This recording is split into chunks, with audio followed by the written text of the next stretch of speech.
The year 1941. World War II raged across the globe. India, part of the British Empire, found itself on the front lines. The Imperial Japanese Army threatened India's eastern borders. To bolster defenses, the British rushed in reinforcements, including the M3 Stuart light tank.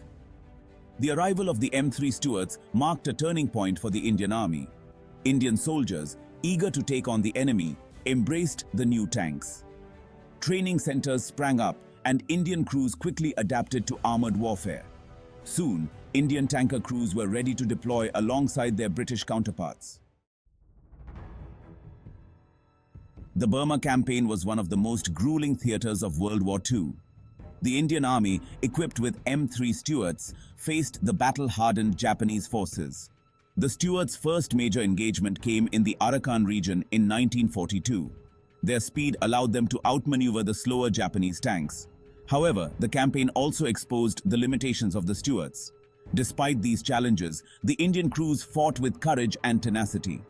Indian commanders adapted their tactics to the terrain and the enemy. The M3 Stuart became a trusted comrade on the battlefield. In 1944, the Japanese launched their most ambitious offensive of the Burma campaign, targeting Imphal and Kohima. The Indian Army, including units equipped with M3 Stuarts, stood ready to defend the homeland. The battles of Imphal and Kohima were among the fiercest of the entire war.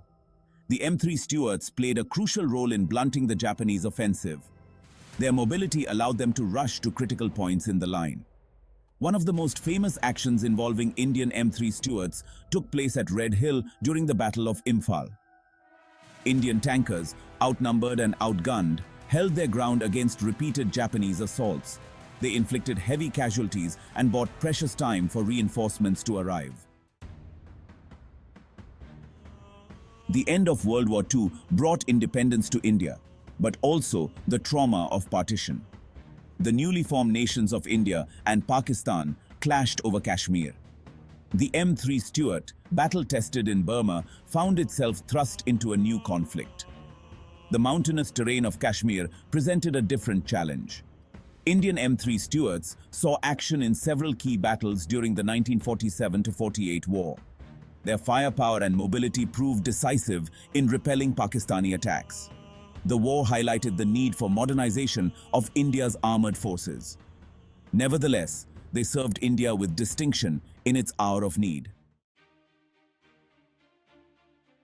The story of the M3 Stuart in Indian service is inseparable from the courage and sacrifice of the Indian tank crews. Many stories of extraordinary valor emerged from the battlefields of Burma and Kashmir.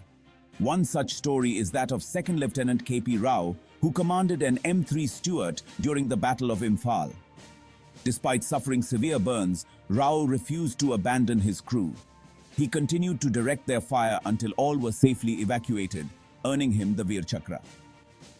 Another account tells of Havildar Chand Singh, who served as a gunner on an M3 Stuart during the 1947-48 war. Singh's actions during the Battle of Naushera earned him the Mahavir Chakra. These stories stand as a testament to the unwavering dedication and bravery of Indian tanker crews. Today, the M3 Stuart may seem like a relic of a bygone era, overshadowed by modern tank warfare. But its impact on the Indian Army and India's military history remains significant. The M3 Stuart was instrumental in the development of India's armored corps. It provided invaluable experience in armored warfare, laying the foundation for India's formidable armored force. The lessons learned using the M3 Stuart shaped India's armored doctrine and tactics. Several M3 Stuarts have been preserved as monuments and museum pieces across India. The M3 Stuart serves as a reminder of India's contribution to the Allied victory in World War II. It stands as a testament to the enduring spirit of the Indian soldier.